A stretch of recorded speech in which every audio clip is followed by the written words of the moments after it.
Hello students, welcome to my channel easy learning accounts.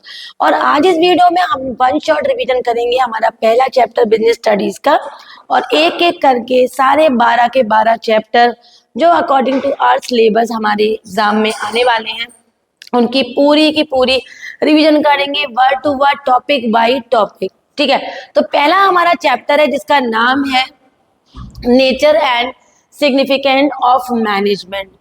इस chapter को पूरा and तक वन शॉट देखिएगा, क्योंकि लास्ट में मैं वो मात्र 2 क्वेश्चन बताऊंगी जो कि बहुत इंपॉर्टेंट है, और अगर आप वो दोनों ही कर लेते हैं तब भी आपको अच्छा स्कोर मिलेगा इस चैप्टर में। तो शुरुआत करते हैं हमारा पहला पॉइंट कि भाई मैनेजमेंट क्या होती है। तो यहाँ पर ये एनसीईआरटी है पूरा, तो एनसीईआरटी की शुरुआत में कुछ ब्लॉक्स, कुछ एग्जाम्पल्स वगैरह बता रखे हैं, और बस उस एग्जाम्पल का उनका ये मोटिव है बताना कि भाई मैनेजमेंट क्या होता है, कि अगर किसी भी चीज को हम प्रॉपर सिस्टमेटाइज तरीके से करें, प्रॉपर डिजाइन मेंटेन करें, और एक ऐसा प्रोसेस जिसमें हम प्रॉपर प्लान करें, ऑर्गेनाइज करें, स्टाफिंग करें, स्टाफिंग करने के बाद उसके हम काम को पूरा अच्छे से डायरेक्ट करें, और फिर सही से हो रहा है या नहीं उसको कंट्रोल करें, तो इस पूरे प्रोसेस को कहते हैं मैनेजमेंट। तो management is an art of getting things done efficiently and effectively in order to accomplish the task on time and achieve the goal. तो यहाँ पर 2 वर्ड आए, एफिशिएंटली और इफेक्टिवली। तो एफिशिएंटली का मतलब होता है बच्चों, अगर हम विद इन कॉस्ट कोई भी काम को करते हैं, और इफेक्टिव मीन्स अगर हम उस काम को विद इन टाइम करते हैं। तो जैसे फॉर एग्जाम्पल अगर एक वॉल्वो लिमिटेड कंपनी है, वो कहती है कि आपको 100 कार्टून रेडी करने हैं ऑफ कोई भी मटेरियल का 100 कार्टन रेडी करने हैं, and each price cartoon should be 100 rupees, और ये काम हमें 1 मंथ के अंदर अंदर पूरा करना है। और अगर एग्जाम में केस स्टडी आता है कि उसने काम को टाइम पर तो कर दिया, लेकिन पर यूनिट कॉस्ट उस कार्टन पे 110 रुपीज लगी, तो बताओ वो एफिशिएंट है और इफेक्टिव है, और ऐसा क्यों? तो अब बताना कि वो एफिशिएंट तो बिल्कुल भी नहीं है, क्योंकि 100 रुपीज की कॉस्ट तय हुई थी, उसने जो तय हुआ उससे ज्यादा में पर यूनिट खर्चा किया, तो वो एफिशिएंट तो बिल्कुल नहीं है। इफेक्टिव है क्योंकि उसने टाइम पर काम को एकम्प्लिश किया है। तो इस टाइप से क्वेश्चन आ जाते हैं। अगर 2025 के पेपर की बात करें तो वहां पर ये क्वेश्चन 6 मार्क्स का आया था, एफिशिएंट और इफेक्टिवली। फर्स्ट 2 पैराग्राफ में ज्यादा इन्फो नहीं थी, लेकिन जो लास्ट वाला लाइन दे रखी थी लास्ट पैराग्राफ में, उसमें उन्होंने प्रॉपर तरीके से बता रखा है कि क्या टारगेट था, कितना पूरा कर दिया, कितना टाइम, पर यूनिट कितना, जिसको देखते ही हमें लग गया कि ये एफिशिएंट और इफेक्टिव की बात हो रही है। तो आगे बढ़ जाते हैं कि यहाँ हमने मीनिंग ऑफ मैनेजमेंट पढ़ा, एफिशिएंट और इफेक्टिवनेस को कंप्लीट किया। इसके बाद हमारा नेक्स्ट है what are the different characteristics of management. तो मैनेजमेंट के काफी सारे कैरेक्टरिस्टिक्स हैं, हमें एक एक का मीनिंग पढ़ना होगा अगर हमें केस बेस्ड पेपर बढ़िया तैयार करना है। तो मैनेजमेंट इज गोल ओरिएंटेड, बिना किसी गोल के कोई भी काम मैनेजमेंट से नहीं करेगा। अगर आप सड़क पे भी चल रहे हैं, कोई आपसे पूछे कि आप क्यों चल रहे हो, तब भी अगर आप कहेंगे पता नहीं, तो वो कहेगा कहीं कोई पागल चल रहा है। तो हमेशा हम कुछ भी कर रहे हैं, हर एक चीज के पीछे कोई ना कोई गोल होता है। तो management is goal oriented. Next है management is all pervasive. All pervasive का मतलब होता है कि मैनेजमेंट हर जगह है, चाहे वो सोसाइटी हो, पॉलिटिक्स हो, और घर हो, ऑफिस हो, ऑर्गेनाइजेशन हो, एंटरप्राइज हो, हर जगह मैनेजमेंट के हिसाब से ही हमें चलना पड़ता है, विद इन मैनेजमेंट करना पड़ता है काम। तो इट इज यूनिवर्सल वैलिडिटी, और यूनिवर्सल वैलिडिटी का मतलब होता है ऑल परवेसिव। आगे बढ़ते हैं, management is multi dimensional.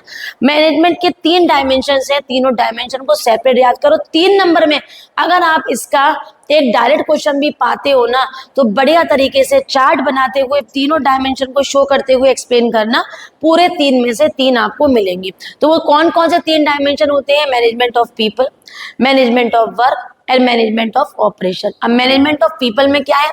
Management of people में होता है कि क्या उतने पीपल काम कर रहे हैं जितने हमें चाहिए, क्या सबको अपने अच्छे हिसाब से काम मिला हुआ है।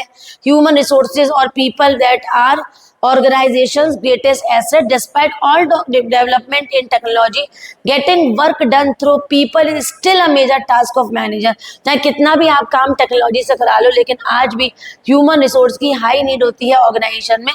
तो क्या मैनेजमेंट पूरा हो रहा है? एम्प्लॉय इंडिविजुअल के नीड्स और बिहेवियर्स को इम्प्लाई की जा रहा है, उनको इंडिविजुअल को as a group of people की तरह वो काम कर रहे हैं या नहीं, और उनको इफेक्टिव और कोई वीकनेसेस या कोई इरेविलेंट प्रॉब्लम तो नहीं है, ये सब देखा जाता है. मैनेजमेंट ऑफ पीपल ये हो गया. तो मैनेजमेंट ऑफ वर्क में है कि हम ये देखते हैं कि क्या काम सही तरीके से ऑर्गेनाइजेशन में हो रहा है या नहीं. Performance of work in the factory, product manufactured in a garment store by a customer need, hospital patients are treated, management translated his work in terms of goal to be achieve. तो क्या जो काम है वहां उस organisation का, उसके हिसाब से काम हो रहा है या नहीं. तो दूसरा फीचर होता है मैनेजमेंट ऑफ मल्टी डायमेंशनल का, मैनेजमेंट ऑफ वर्क. तीसरा होता है मैनेजमेंट ऑफ ऑपरेशन. इसमें दोनों ही चीजें आ जाती हैं बेटा, इसमें ऑफ पीपल भी आ जाएगा, ऑफ वर्क भी आ जाएगा. No matter what the organisation is had some basic product और service to provide in order to survive. It require production process which entitles the flow of input material and the technology for transferring the input into the desired output for consumption. तो input and output की बात अगर हो रही है तो inputs हमेशा human resources के द्वारा, skill के द्वारा, ability के, और output हमेशा जो आते हैं वो हमारा कैसा काम हुआ उसके according.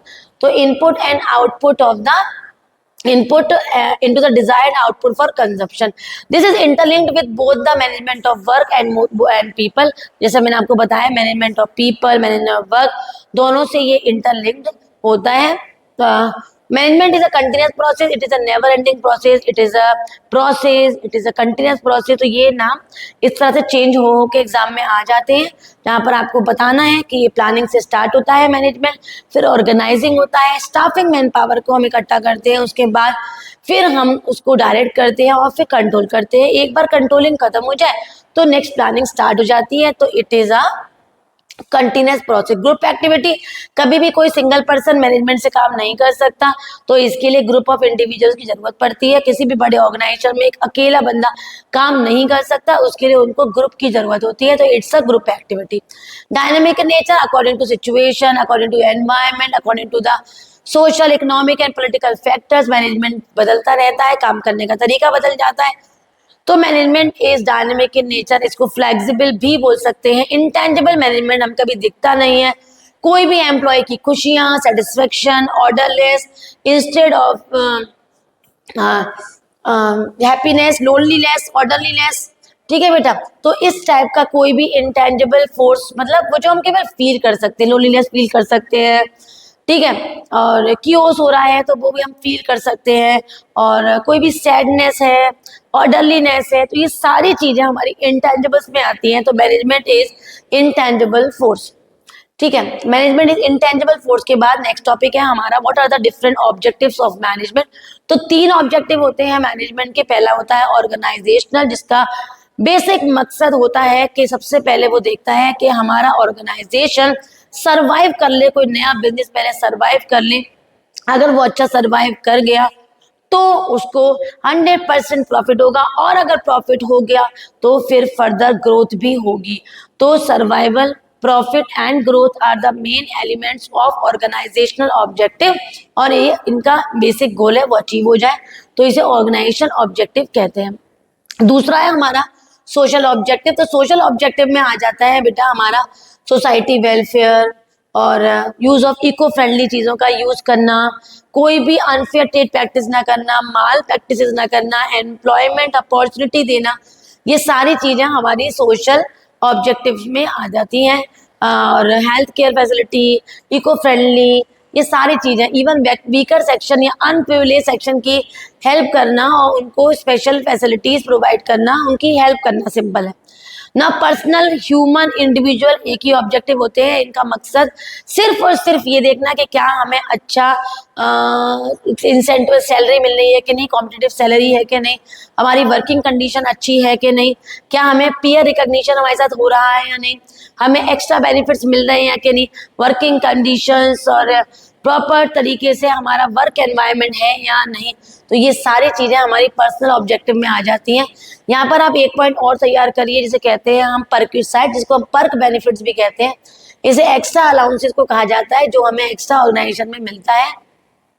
नेक्स्ट है हमारा इंपॉर्टेंस ऑफ मैनेजमेंट, जो helps in achieving the goal. Management अगर हम काम को अच्छे से करेंगे तो ये हमारी हेल्प करेगा गोल को अचीव करने के लिए, हमारी एफिशिएंसी बढ़ाएगा, क्रिएट करेगा एक dynamic organisation, helps in achieving the personal objective, हमारे पर्सनल ऑब्जेक्टिव को अचीव करने में भी हेल्प करेगा, हमारी टीम स्पिरिट, हमारा कोऑपरेशन, हमारे कमिटमेंट, हमारा सक्सेस, ये सारी चीजें हमारी पर्सनल ऑब्जेक्टिव में आती हैं। और सोसाइटी में आ जाता है हमारा वो सारी चीजें जो हमारे ऑर्गेनाइजेशन को डेवलप कर रहा है, सोसाइटी को डेवलप कर रहा है। Quality products and services creates employment opportunity, adopt new technology for a great good of the people and lead the path through growth and development. ये लास्ट ईयर ये सेम लाइन 25 नॉट हमारा अलीगढ़ के बच्चों का जो सेट नहीं था, लेकिन एक सेट आया था लास्ट ईयर बीएसटी में, जिसमें ये वाली लाइन दे रखी थी, for the greater good of the people and lead the path towards growth and development. तो इस लाइन को देखते ही हम पहचान गए थे कि यहाँ पर helps in development of society की बात हो रही है। तो बेटा एनसीईआरटी रखो सामने, एक एक लाइन को रीड करो, आपको एजर्शन, रीजन, स्टेटमेंट्स वाली लाइंस ऐसी नजर आएंगी कि ये चीजें आपने सेम टू सेम एनसीईआरटी में देखी होंगी। नेचर की बात करें तो 3 नेचर होते हैं मैनेजमेंट के, as a science, as a art, as a profession. इसको बहुत ध्यान से सुनिए, जैसे मैं बता रही हूँ 3 बातें सुनिए एज अ साइंस के लिए। Management is a science but not exact science explain. Management is a science but not like physics and chemistry explain. Management is not exact science, management is a social science. तो अगर इस type से कोई भी question आ रहा है तो आप उनका लिखने का तरीका क्या होगा? It is true to say that management is a science but not exact science. बाकी जो क्वेश्चन होगा उस टाइप से स्टार्टिंग करेंगे। अब आप हेडिंग डालेंगे features of science are as follows. तो 3 फीचर लिखेंगे साइंस के एज पर बुक। पहला लिखेंगे आप management is systematic body of knowledge. दूसरा लिखेंगे आप management is based on experimentation. तीसरा लिखेंगे पर्सनलाइज्ड, नहीं इसमें लिखेंगे आप तीसरा एक्सपेरिमेंटेशन हो गया, और क्रिएटिविटी तो हमारा आ जाता है उसमें, बेस्ड ऑन क्रिएटिविटी हो गया हमारा आर्ट में। साइंस में एक तो मैंने सिस्टमैटिक बॉडी ऑफ नॉलेज बोला आपको, दूसरा मैंने बोला बेस्ड ऑन एक्सपेरिमेंटेशन, यस तीसरा ये है बेटा यूनिवर्सल वैलिडिटी। अब इन तीनों के बारे में लिखने के बाद आप नेक्स्ट पैराग्राफ में लिखेंगे from the above 3 features of science only first feature that is systematic body of knowledge comes in management. So management is not exact science, it is an inexact science because it not contain all the features of science. सारे features cover नहीं करता, इसलिए ये science तो है but exact science नहीं है, social science है। नेक्स्ट है मैनेजमेंट एज एन आर्ट। तो मैनेजमेंट पूरी तरह आर्ट है, क्योंकि थ्योरेटिकल बॉडी ऑफ नॉलेज इसका पॉइंट है, जिसको हम सिस्टमैटिक बॉडी ऑफ नॉलेज भी पाएंगे एग्जाम में लिखा हुआ, based on creativity and skills और personalised application. What is the meaning of personalised application? Personalised application का मतलब होता है कि हम सब पढ़ते हैं, हम सब सीखते हैं, तो क्या हम अपने एग्जाम में सेम तरीके का लिखते हैं? नहीं। तो वो हमारी आर्ट है, हमारी कला है कि हम किस तरह से अपनी पढ़ाई को प्रेजेंट करते हैं। Based on creativity and skills, हमारी क्रिएटिविटी कैसी है, हमारी स्किल्स कैसी है, यही हमारी कला है। और सिस्टमैटिक बॉडी ऑफ नॉलेज, हम कितना भी काम कला या आर्ट में करें तो हमारा एक सिस्टम, एक तरीका होता है काम को करने का। और थ्योरेटिकल बॉडी ऑफ नॉलेज एक ही बात है, कभी कभी सिस्टमैटिक भी लिख कर आएगा तो परेशान मत होना, और चीजें पढ़ के देखिए कि वहां पर क्रिएटिविटी, स्किल्स ऐसा कुछ लिखा हुआ है, अगर वहां है तो आप उसमें आर्ट मान के चलेंगे। क्या ये पूरी तरह प्रोफेशन है? नहीं, ये फुल फ्लेज प्रोफेशन बिल्कुल भी नहीं है। क्या चीजें हैं जो प्रोफेशन के अंदर होती है? तो एक होता है well defined body of knowledge, एक प्रॉपर डिफाइंड होता है, उसके हिसाब से जैसे हम डॉक्टर है तो एमबीबीएस ही किया होगा, हम लॉयर हैं तो हमने एलएलबी, एलएलएम सब किया होगा, अगर हम इंजीनियर हैं तो हमने बीटेक और उसके आगे का पूरा इंजीनियरिंग कर रखी होगी, तभी हम उस फील्ड में जाएंगे। तो ये एक well defined body of knowledge है प्रोफेशन। और ethical code of conduct, service motive होता है, रेस्ट्रिक्टेड एंट्री होता है, और इन सभी फीचर्स के अंदर केवल पहला point well defined body of knowledge हमारा मैनेजमेंट में आता है। इसलिए मैनेजमेंट प्रोफेशन तो है लेकिन फुल फ्लैश प्रोफेशन नहीं है। तो क्वेश्चन इसी तरीके से आएंगे, हम पहले फीचर्स लिखेंगे और फिर उसके बाद समझाएंगे कि ये पूरी तरह आते हैं या पूरी तरह नहीं आते हैं। आगे बढ़ जाते हैं, नेक्स्ट हमारे लेवल्स ऑफ मैनेजमेंट। तो 3 लेवल होते हैं, टॉप लेवल, मिडिल लेवल और लोअर लेवल। टॉप लेवल में आपको क्या क्या लिखना है, CEO, CEO, COO, CFO, chairman, president, vice president, chairman, deputy chairman, board of director और मैनेजर का नाम ले तो जनरल मैनेजर। अब मिडिल लेवल पे किसी भी नाम के पीछे मैनेजर दिया हो, जनरल मैनेजर को छोड़ के, प्लस 3 नाम और एक्स्ट्रा याद कर लो, डिपार्टमेंटल हेड, डिविजनल हेड या फिर प्लांट सुपरिटेंडेंट। लोअर लेवल की बात करें तो लोअर लेवल में आ जाते हैं हमारे केवल सुपरिटेंडेंट और सुपरवाइजर, क्लर्क, फोरमैन, ये सब किस में आ जाते हैं, हमारे लोअर लेवल में। जब लेवल्स की पूरी हायरार्की तैयार कर ले तो साथ में उनके फंक्शंस भी पढ़िए, फंक्शंस भी बहुत इंपॉर्टेंट है। टॉप लेवल की बात करें तो अगर हम इसको पढ़ते चले जा रहे हैं तो हमें मालूम पड़ रहा है कि टॉप लेवल रेस्पॉन्सिबल होता है for the overall objective of the organisation, it is responsible for welfare of organisation, survival in the firm, strategy बनाता है, ये responsible for all the activity society. और जो मिडिल लेवल होता है वो टॉप लेवल को सुपरवाइज करता है। First they are subordinate to top manager and superior to the first line manager. Now who is first line manager, lower level को first line manager कहते हैं। They are also known as divisional head. For example production manager, middle manager is responsible for implementing and controlling the strategy developed by top level। जो top level strategy बनाता है उसे implement करवाते हैं और responsible होते हैं फर्स्ट लाइन मैनेजर की एक्टिविटीज को लेकर और इंटरप्रेट करते हैं पॉलिसी टॉप मैनेजमेंट की, इंश्योर करते हैं कि डिपार्टमेंट सब पर्सनल मतलब रिक्रूटमेंट वगैरह करते हैं, रेस्पॉन्सिबल होते हैं, मोटिवेट करते हैं डिजायर्ड गोल को अचीव करने के लिए और स्मूथ फंक्शनिंग ऑफ डिपार्टमेंट के लिए। अगर लोअर लेवल या सुपरवाइजरी या ऑपरेशनल लेवल या फर्स्ट लाइन मैनेजर की बात करें तो वो उसमें आ गए, वो 4 नाम मैंने आपको बताए थे वो सब आते हैं।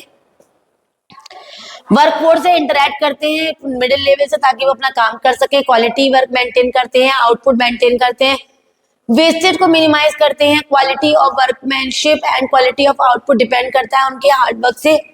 Licence with the outside world लिखकर आएगा तो टॉप लेवल लिखेंगे। Boosting the morale of employ, हाँ तो इसमें आ जाएगा हम वर्कर्स, तो ये लोअर लेवल पे आ जाएगा। Motivates for the work of personal, तो ये मिडिल लेवल पे आ जाएगा। Recruitment and selection middle level पे आ जाएगा। तो इस तरीके से इसको डीपली पढ़िए, फंक्शन आ जाए तो आप पहचान लें और उसका लेवल पूछने को आ जाए तो भी आप पहचान लें। इन 2 ही पैटर्न से पेपर में एग्जाम में हमें नजर आएगा। तो फंक्शन कौन कौन से होते हैं, एक होता है हमारा प्लानिंग और deciding in advance what to do, how to do and for whom to do is known as planning.